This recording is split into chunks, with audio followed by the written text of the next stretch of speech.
Dans la mythologie grecque, la chimère est une créature fantastique malfaisante. Elle est décrite comme un hybride avec un corps de lion, une tête de chèvre sur le dos et une queue de dragon, de serpent ou se terminant par une tête de serpent. Le nom de chimère a été donné à des bêtes fantastiques qui n'ont de commun avec l'animal de la mythologie que le caractère composite bizarre.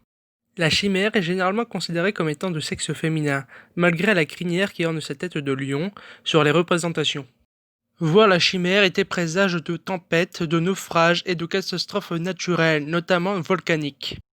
La chimère est la fille de Typhon et d'Échidna. Elle ravageait la région de Lycie en Asie mineure.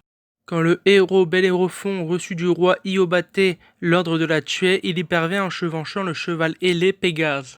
Homère est le premier à donner une brève description de cette créature dans l'Iliade, où il en fait un monstre, lion par devant, serpent par derrière, chèvre au milieu, capable de cracher du feu, élevé par le roi Amisodaré.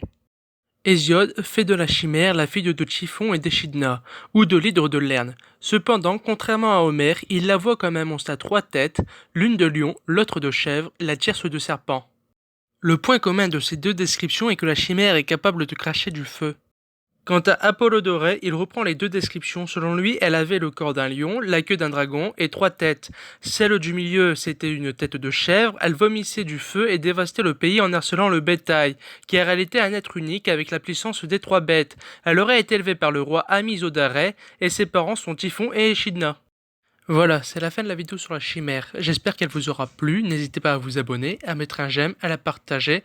Et sur ce, à la prochaine.